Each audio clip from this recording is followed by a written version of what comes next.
چې ته وایې چې دا هډوکي زاړه شي راسته شي دا به څوک راژوندي کوي قل یحییها الذي انشأها اول مرة تو وایې دا به هغه ذات راژوندي کړي چې چا په اول ځل پیدا کړي نو هغه ته په اول ځل پیدا کول څه ګران نو دا په دویم ځل پیدا کول به ګران شي نقاش نقش ثانی بهتر کشد ز اول څوک چې یو شی جوړوي که نه نو په دویم ځل د مخکې نه ښه جوړوي او الله پاک خو په مخکې باندې هر څه په اسانه جوړ کړي دي او وروستو هم هغه جوړوي او د هغه دپاره نه مخکې څه ګران و نه ورته وروستو څه ګران ما ترى في خلق الرحمن من تفاوت فارجع البصر هل ترى من فطور ثم ارجع البصر كرتين ينقلب إليك البصر خاسئا وهو حسير الله پاک نه خو د کائناتو په جوړولو کې په اول ځلم څه خطا نه ده شوې نه کېږي دی نو د الله جل شانه دپاره دا دوباره ژوندي کول چې دي دا ورته هېڅ ګران نه دي ټیک ده نو دا درې بنیادي عقیدې دي زمونږ نو ما تاسو ته وایي چې په الرحمن الرحیم کې د رسالت عقیده هم شته ځکه چې د مخلوق خدا بهترین رهنمایي کول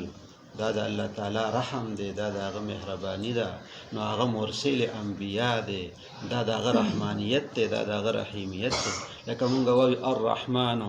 علم القرآن نو مفهوم د هغې دی چې مهربان خدای مهرباني وکړه چې قرآن پاک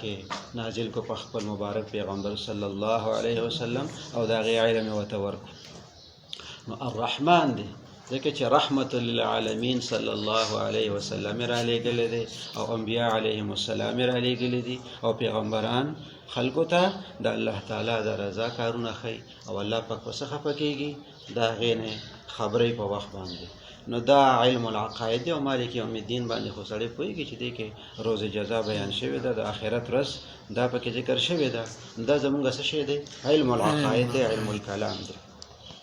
او ما تاسو ته چې علم الاحکام او علم الفقه دا په 4 نمبر آیت کې د ایاک نعبد و ایاک نستعین کې څنګه پکې دي نعبد مونږ وایو خاص هم ستا مونږ عبادت کوو نو د عبادت چې څومره اقسام دي که هغه مالی دی او که هغه بدني دی او که هغه مرکب عبادت دی که مونځ دی که روژه ده که زکات دی او که حج دی دا ټول عبادت دي که نه نو په نعبدو کې څه راغلی دا ټول عبادتونه او د نستعین څه مطلب دی چې خاص هم ستا نه مونږ امداد غواړو ټیک ده نو دا څه شی دی دا علم الفقه ده او دا علم احکام دی او باقی درې آیاتونه چې دي نو هغې کې علم الاخلاق یا علم الاخلاص یا علم السلوک والاحسان او که په عامه ژبه کې ورته علم التصوف ویلی شي نو هغه په دې اخرني آیاتونو کې ذکر شوي دي څنګه ذکر شوي دي دې ته تاسو خیال وکړئ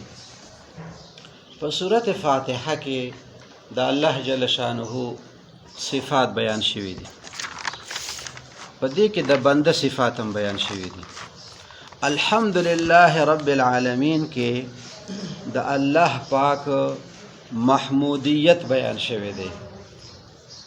چې الله تعالی هغه ذات دی چې د هغه ستاینه کیږي نو په الحمد کې صفت د باری تعالی څه شی دی محمودیت لله کې چې دی نو دې کې الوهیت بیان شوی دی صفت د الله تعالی کوم یو الوهیت رب العالمین کې ربوبیت بیان شوی دی چې الله تعالی رب دی تربیت کول والا دی الذي يرب الشيء حالا فحالا الى حد التمام ربوبیت پکې بیان شوی دی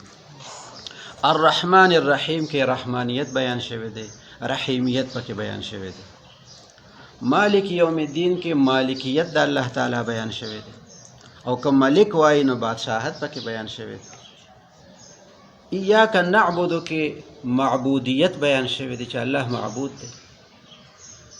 و ایاک نستعین کې د الله صفت بیان شوی دی چې هغه مستعان دی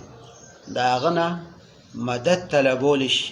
د الله پاک نه مدد غوښتی شي نو الله پاک څه دی مستعان دی د هغه نه امداد غوښتی شي